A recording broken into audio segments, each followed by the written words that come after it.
Mesdames, Messieurs, j'ai le grand plaisir et l'honneur de recevoir mon frère, le président fort de la République togolaise. Vous connaissez le lien très étroit entre le Togo et la Côte d'Ivoire. Monsieur le Président, c'est toujours un plaisir de vous revoir. Comme vous l'avez constaté, nous avons passé beaucoup de temps, 2 heures de temps ensemble.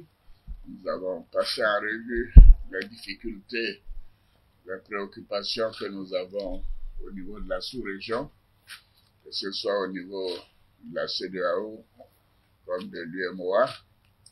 Et le président Faure a été désigné comme le facilitateur, le médiateur par la CEDEAO pour nous aider à trouver une solution avec le Niger. L'Afrique de l'Ouest est un bloc où les choses se sont bien passées jusqu'à très récemment et nous devons tout faire pour que cela continue. Monsieur le Président, merci d'avoir passé beaucoup de temps à échanger sur ces questions qui nous préoccupent tous les deux. Merci d'être venu. Merci, Monsieur le Président et chers frères. Je voudrais d'abord te remercier pour l'invitation que tu m'as adressée et surtout pour l'accueil et l'hospitalité que tu as bien voulu me réserver. Ça a été une discussion difficile parce que les problèmes le sont. Notre région, je crois, n'a jamais connu de telles épreuves. Le problème du terrorisme qui nous affecte tous, parce que nous disons toujours que quand un pays est affecté, l'ensemble de la communauté est affecté. Et un problème qui dure. Nous avons des États, un pays qui est sous sanction, d'autres qui sont suspendus et qui font encore face à des difficultés qu'ils connaissaient déjà. Donc, nous nous sommes préoccupés, le président et moi-même, de la situation humanitaire dans les différents pays et nous nous sommes interrogés sur la nécessité peut-être de réexaminer ou réévaluer notre stratégie de gestion et de règlement de ces crises-là. Nous sommes préoccupés également par la décision prise par nos frères de quitter la CEDEAO. Et nous croyons qu'un dialogue est toujours possible. Nous ne devons pas arrêter de parler tant que nous n'avons pas trouvé la solution.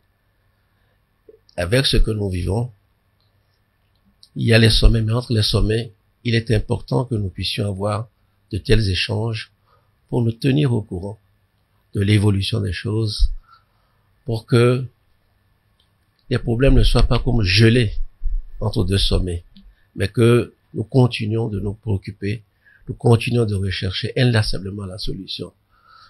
J'ai senti le président très soucieux du sort des populations au Niger notamment. Naturellement, nous pensons aussi au président Bazoum. Nous avons parlé de cela. Mais ce n'est pas ces 2 situations qui sont tristes, l'un qui est en otage et d'autres populations qui souffrent, ne règlent pas le problème. Quel sens ont les sanctions que nous prenons? Comment faire pour dépasser cela? Parce que le statu quo, l'immobilisme que nous connaissons aujourd'hui n'est plus possible. Nous n'avons pas forcément trouvé une solution et nous n'appartient pas seulement au président Alassane et moi-même. C'est une solution qui doit être trouvée au sein de l'organisation. Donc, les réflexions que nous avons eues aujourd'hui, les discussions qui nous ont occupés aujourd'hui, certainement que d'autres chefs d'État aussi les ont, et nous avons bon espoir. Nous avons bon espoir que nous finirons par trouver une solution à la satisfaction de tout le monde. Il ne s'agit pas de dire que tel parti a raison, notre parti a tort. Il s'agit d'avoir un espace régional qui retrouve la paix, qui retrouve la sécurité et des populations qui vaquent librement à leurs occupations.